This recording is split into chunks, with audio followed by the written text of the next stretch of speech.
Welcome back to Building the Farm, where you can learn from my mistakes so you don't have to make them too. And I've learned a little bit more about the SparkFun Torch GPS surveying piece of equipment. And one of the things I learned is while it does come with an adapter so you can adjust the bottom and put it on a camera tripod, there is no level ground here in East Tennessee where setting a camera tripod is easy. The adjustable legs, they can adjust quickly, but it is a pain to use it in this hilly, uneven ground. So I invested in an official surveyor's pole that this goes onto and a special set of bipod legs that you use with it. So let's get it unboxed and we'll try it out.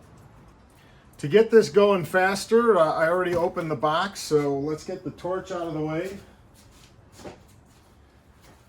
We are going to use, this is actually a iPhone holder for a bicycle, so we're going to use this on the surveyor's pole. I got this a long time ago, it was just sitting in a drawer, but I do have the Amazon affiliates link for it. It didn't hold it on the bicycle very well, but it'll hold it fine on a surveyor's pole. So I opened the box, just cut it to make the video go faster. The box was not taped very well. That's Amazon's fault. But inside what we've got here is a 2 meter, so a little over 6 feet, a little over 7 feet probably, surveyor's pole kit. And what it is just a series of poles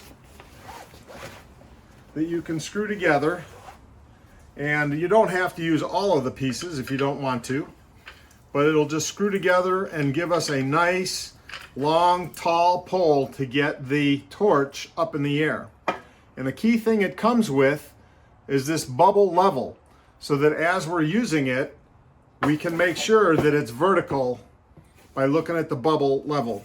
So we'll take this apart, and it's got 1, 2, 3, 4 more sections besides these two. And so we'll get that set up. Comes with a little carrying case. It's just vinyl. So we'll probably need to reinforce the bottom of this. Oh no, actually, you know, the flat ends are hitting that. The nice thing about a surveyor's pole that's different than the camera tripod where we were using a plumb bob, it has this very sharp point. So when you're surveying something, you put that point right down exactly where you want to measure. Not over here with the plumb bob that's blowing around in the wind. You know, you put it right where you want to measure. And then we're going to have the bipod legs that help hold it still while you're letting the torch do its calculations. So having that point is very important. A little protector that goes on there to keep you from poking a hole in your carrying case. So that comes with a couple of sections. And again, it's just over 2 meters. And then I ordered a set of bipod legs. And bipod meaning 2. And so it came with its own carrying case, and I guess this will probably be big enough. I might be able to fit this inside, or maybe by having 2 poles screwed together and put them in here, I'll be able to carry everything all together in the field. Although I'd probably set this up at my truck and then carry the whole thing with me. This does not break down, but the legs do extend, and then you can adjust them to hold it vertical. So let's go out in the yard in the wind and see if you can hear me describe what we're going to do with this. I always tell my sister there's no wind in Tennessee, and it is blowing 25 to 30 miles an hour today, because yesterday was when those tornadoes came through East Tennessee. So I have noise cancellation turned on so we can record through the headphones. So I'm hoping it'll cut down on the wind noise, or otherwise this video is going to be very short. So we need to take sections of the pole, and we need to pick out pieces such that when I have it down on the ground, I can see this bubble level. So I mentioned before, it's got this little bubble level on here. And what we need to do is when we're using it, is we're going to measure, let's say, this edge of the driveway. I need to make sure that the pole is level. So I can look at this little bubble level and see where it is and get the pole, level. So this is a good height for me, 2 sections. I guess if somebody's really tall, we could maybe fit another section up there. Or if for some reason this is way down the hill and you're up the hill, then maybe you put another section in there. But we got a couple more sections, so we can put those on. And they're interchangeable. It doesn't matter which one goes where. And if you just wanted it to be, oh, this is actually a lot more than 6 feet tall because I'm over 6 feet tall. It's over my head already. It's got the adapter that fits into the torch on it, or I'm sorry, a thread that'll fit the torch.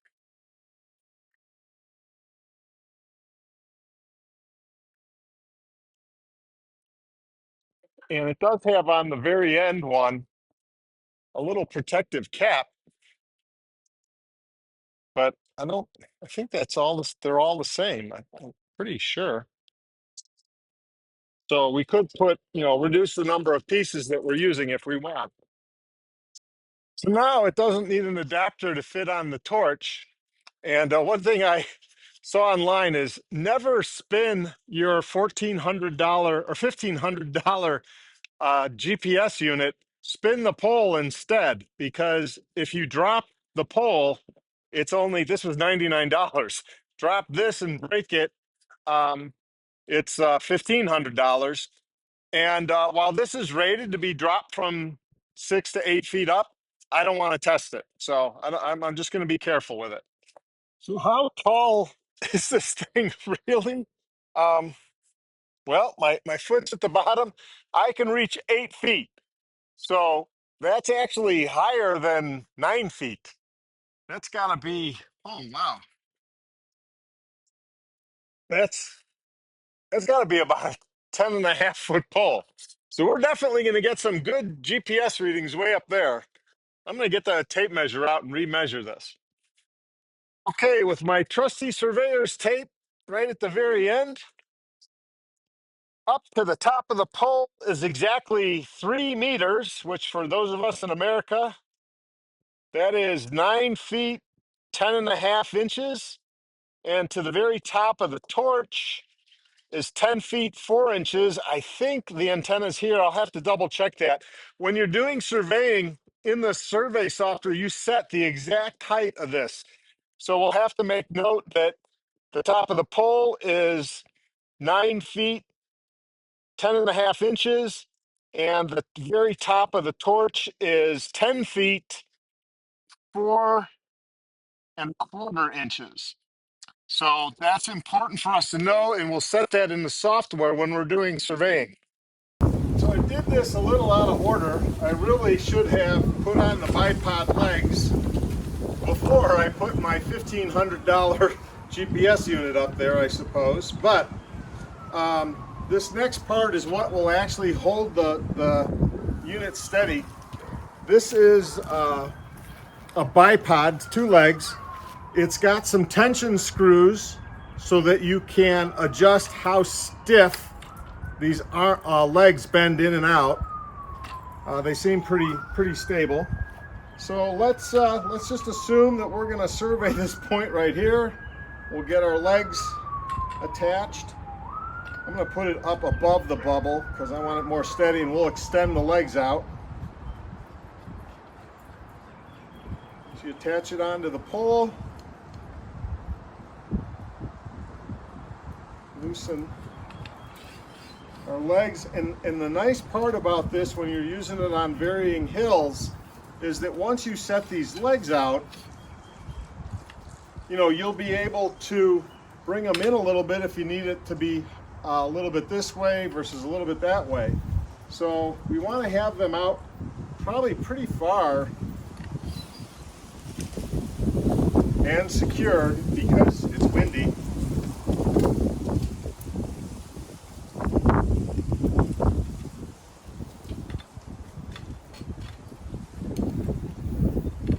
And I just wanted to clarify these buttons on the top. Since I had never used a surveyor's pole before, what you do is you press down on this and it releases the leg and you can adjust the tilt. Same thing on the other side. Press the button, you can adjust the tilt. So I just didn't understand that initially. You just press the buttons, adjust the tilt.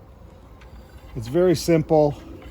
I thought you had to pull on the legs. You don't. You just press the button and that's how it works. So that's how the surveyor's pole works. And now, as we're preparing to survey, we'll look down at our bubble and we'll start to adjust the pole and then bring the feet in until we're just level. Right. A little more. You gotta come this way a little more, bring the leg down. Oh, too far.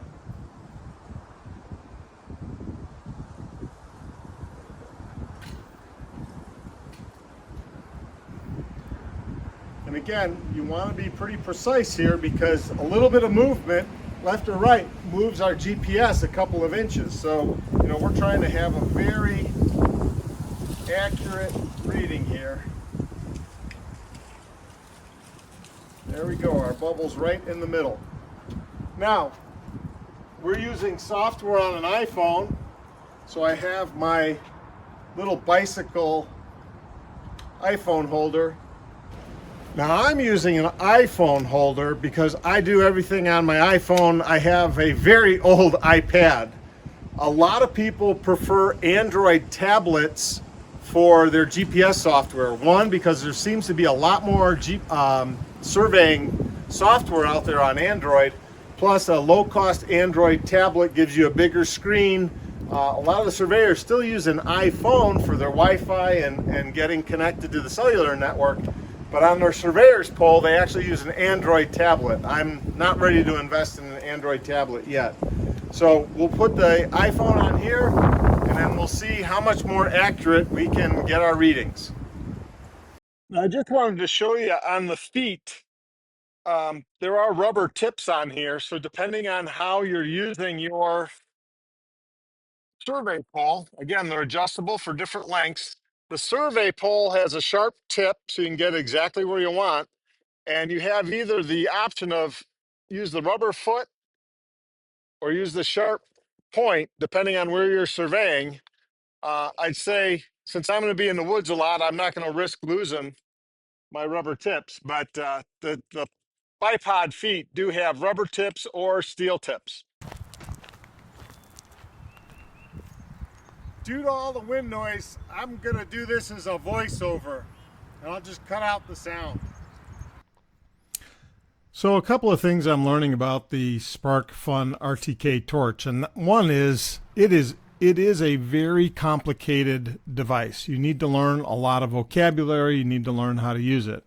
So this table here down on the left, the key thing you need to learn is that RTK fix, near the second to last thing from the bottom. That is the most accurate measurement that you can have, and that's what we're shooting for, is to have our device converge on a location to the point where it's getting RTK fix.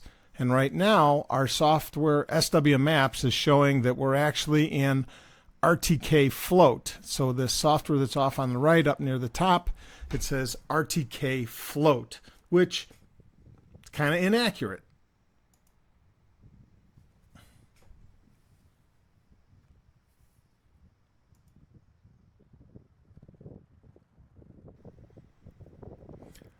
So again, learning a lot of new things here. One of the things that I now have learned, and I showed you previously, is that if you press those buttons in at the top, it really helps you quickly get the pole completely vertical. So that's what I'm struggling with here, is not fully understanding how to use those buttons at the top of the legs. But anyways, as I'm adjusting that, the software is working on converging. You know, I've got the yellow pole on a nail set in the ground that I have measured out to another nail with a 155-foot measuring tape. The tape's 330 feet long. I measured out 155 feet to the best of my ability. So, you know, we'll see how accurate even the tape is.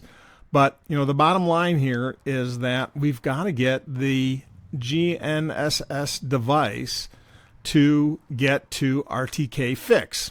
And you'll notice here it's flipping. It was at RTK Float. Now it's to PPP Gal, which is even less accurate.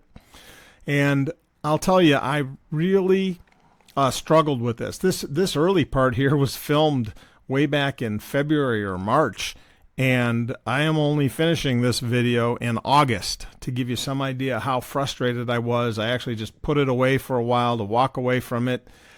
And I was able to now troubleshoot with ChatGPT and finally get enough of my configuration issues resolved where I can finally get this working much better. This tool is primarily used by real surveyors. I am not a surveyor. I don't have any background in it whatsoever. And I think that's really where I'm struggling is I didn't know the vocabulary. I didn't understand the settings I'm trying to adjust for my working environment. So it just takes a while. But once you get it going, it is amazingly accurate. And getting it to converge to RTK Fix is what you're waiting for. Now, the first time it does it, it may take it 10 or 15 minutes depending on your operating conditions. Meaning, is it really cloudy? Are there lots of trees around you? Where I am here in East Tennessee, there's all kinds of hills and valleys, which makes getting a clear view of the horizon a challenge. You just don't get connected to as many satellites. Now, I'm connected to 27 satellites are available. I'm using 26. That's what that PPP gal, the numbers underneath it mean. So that's good, but the torch, the computer in the little black device, is having trouble converging. And I'm not really understanding why at this point. And part of the configuration you have to go through is to set, how many satellites you're going to use. How much noise do you want to reject? If the signal's not very good, maybe you need to only take satellites that are above the horizon by a certain degree. So there's literally dozens and dozens of settings that you may need to set to have a better chance of getting your RTK Fix. And while the company was very supportive and I got lots of answers, the bottom line is they don't know the environment you're working in. So you do have to try a lot of things on your own. And I was just getting too frustrated to spend a lot of time on it. The good news is I think I've got it resolved. I think I'm about ready to take it out in the forest and start really mapping some more things. Because you can now see this second window that's just to the left of the first one. I am getting RTK Fix. And when I took this screen record, it stayed in RTK Fix for the full 40 minutes I was experimenting. So it stayed connected. You can see here it's RTK Fix and using 28 of 28 satellites. The little symbols that are up near the top, it's telling you the horizontal accuracy is now at 0.4 and the vertical accuracy is at 1.06. Now, those are not exactly accurate either, I've learned, but they're kind of relative numbers. So you can tell the difference now between RTK Fix and PPP Gal, much more accurate between the two sets of, the little triangles, delta. So your delta horizontal, the difference in horizontal distances, and delta V vertical.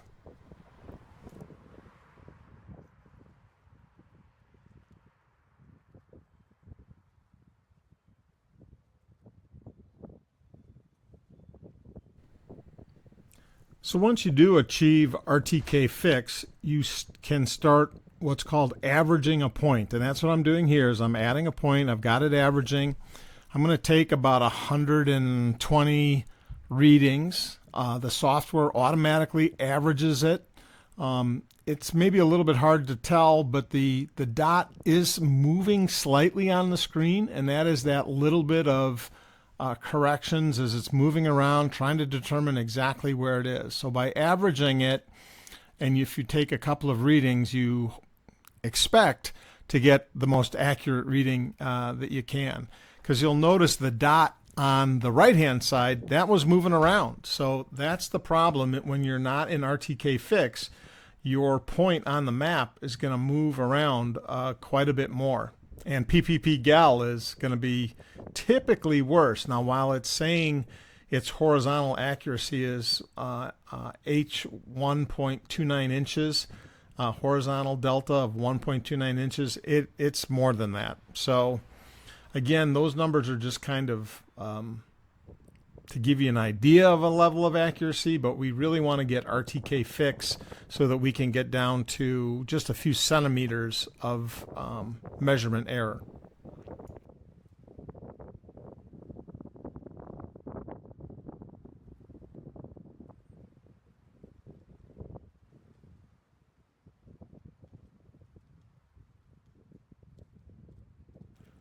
So on the recording on the right, you'll notice it is in PPP Gal, but I started recording a point, and that is again back to my frustration level back in March, where I was just so tired of this device falling out of RTK Fix that I was like, all right, I'm just going to try and see what kind of measurements I can get using PPP Gal, since it kept falling out of RTK Fix, knowing that it's not as accurate, but I'm going to at least try to get something out of this device.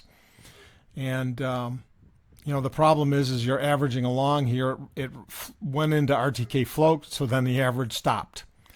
So again, it's this frustration level of not fully understanding how the software works and not having my instrument configured properly. It just it can try your patience, that's for sure. So you definitely don't want to get into these kinds of things unless you're really going to spend some time and learn.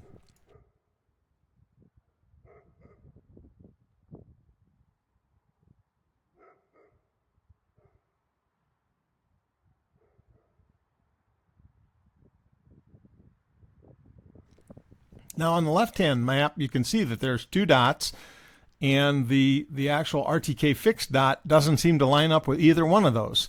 So that's just an example of how averaging your points, it shows that they're not really right on top of each other.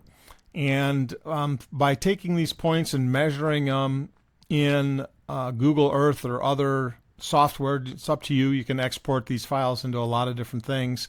The delta there was just like 1/4 of an inch. So even though those dots don't, you know, overlap, they're actually very close to each other, which is a very good thing. That's what we want. Accurate surveys, require measurements down to within, a few tenths of an inch.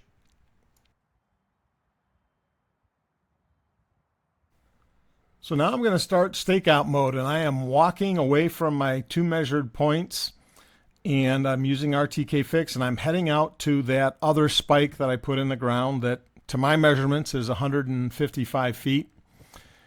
And this is when you're surveying something, you would then use this and the bearing to get to where your deed says you need to be. So if we pretend our bearing is around 24, I think it's 24.6, our bearing of 24.6 and a distance of 155 feet, you can see, all right, I get out there, and now I got to kind of maybe move it around. Did I go too far? Now, granted, I know where the stake is in the ground. So I just now need to kind of get my pole vertical and see if I'm getting to the right place. So my bearing, I'm probably watching this to see if I'm getting to the right place. Am I close? I'll give the GPS a little time to resolve and calculate to see if I'm in the right place. And you'll see the dots moving a little bit because I'm actually recentering the pole. This video is a little bit out of date, so it doesn't match the RTK Fix recording. So I'm just trying to get to the right place, and lo and behold, there we go.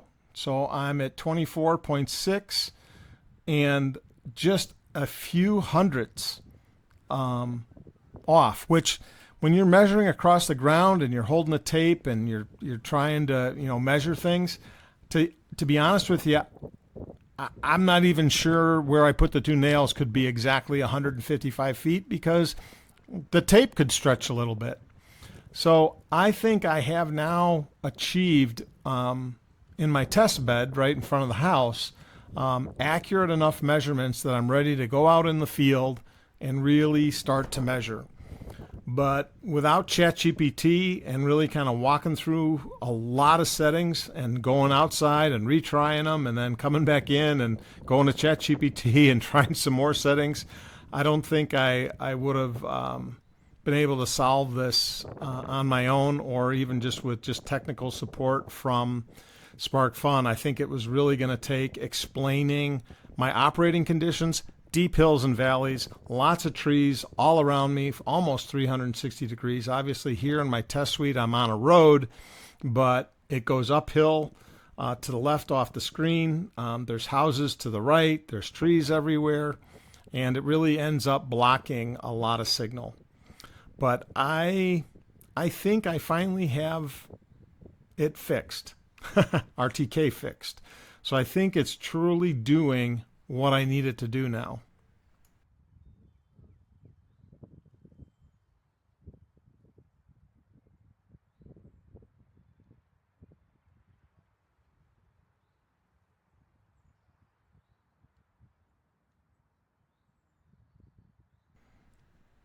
So once you finally get your stakeout set to a point, I will end up marking some points here as an example.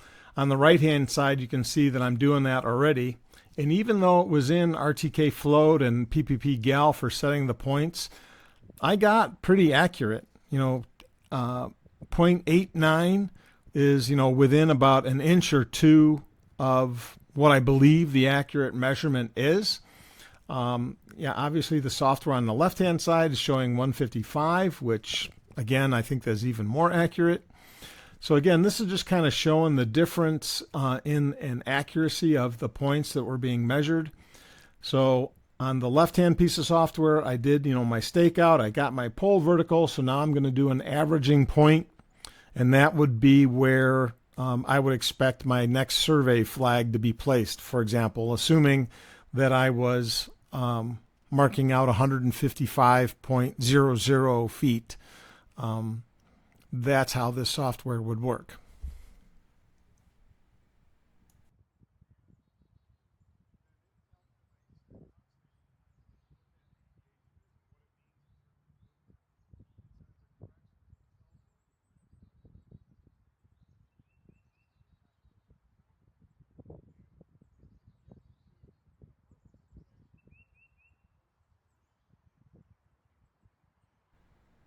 And even though I was using, on the right-hand side, the software, I was using the RTK Torch in near factory settings, the settings for doing the software record with the RTK fix were slightly different. And it makes a big difference in terms of maintaining RTK fix. So I'm doing the measurements, I'm running the software at the exact same locations. The spikes in the ground have never been pulled up. They're just staying there. So, I cannot urge this enough. Do not get into this level of surveying device unless you're willing to invest the time in understanding all the features, what the configuration might require, etc. Because in the meantime, all right, so when I bought this device, it was, I think it was $14.99. So with tax, it was $1,500 some dollars. It's now over $2,000. And I don't know if that's from the tariffs. I don't know what the issue is with parts and making it, but the last time I looked at the price, it was over $2,000. So this isn't, an inexpensive decision to make to get this. But because we have a very large farm and our deed has just literally, I think there's 80 deed points across the whole farm.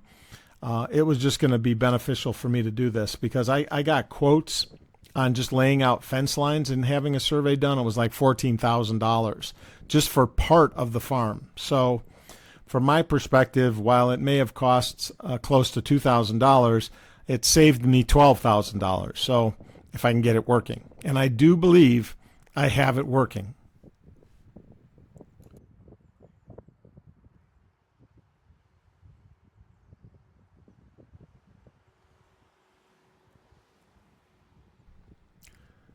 So it's the beginning of August now, 2025. I am hoping to try and do some of this surveying in the next few weeks. However, I have a commitment from a septic installer to do my septic install at the end of August. And I'm not quite sure what end of August always means. You know, these contractors get impacted by weather, they get delayed. So I'm hoping it will be the end of August. So I've got some things that I have to get done in terms of clearing the lot and fixing up the road before they arrive. So I'm not sure how soon I'm going to get to actually surveying the primary ridgeline, which is my next project to do this with. But the bottom line is I did my measurements, and this window that just popped up now, the third one, basically I would call that pretty darn accurate. 6/100ths of an inch is actually much more accurate than I could ever measure with the measuring tape. And the beautiful thing for this would be is as you're doing it over longer and longer distances, 500 feet, 700 feet, 900 feet, things like that, it is going to be so much more accurate than using a tape measure. So bottom line, in conclusion, would I buy it again? For my purposes, I would. It is worth it for me. The basic quotes I was getting to do just a few survey points were in the thousands and thousands of dollars. $14,000 for about 10 points on my farm. I got, I think, 85. I'll have to go look, get the exact number, but it's over 80 points on my farm. And so there's just no way I'm going to be able to afford to pay somebody to do that. It was worth it to me to learn. I was curious about surveying. So would I buy it again? I absolutely would. Would I caution you? I absolutely would caution you on buying it. It is not just plug and play. This is not like using SW Maps on your iPhone, although you can learn this on your iPhone. So you can load the software and go on your iPhone and do that, but your measurements will vary a lot. GPS on your iPhone is not very accurate. So if you're considering it, I would recommend you start running the software, SW Maps, on your iPhone or your Android phone. Give it a try. Measure some things around your neighborhood, around your house, etc. See how it works. And then, and only if you can justify the cost, consider buying a RTK Torch. There are a few other brands out there that are in that same kind of $1,500 to $3,000. The real professional ones cost anywhere from $40,000 on up. So it's a big investment either way. I hope this helps. If you've got questions, I'll try and answer them, and I'll try and do some more details about the torch in the future. Thanks for watching. Have a great day.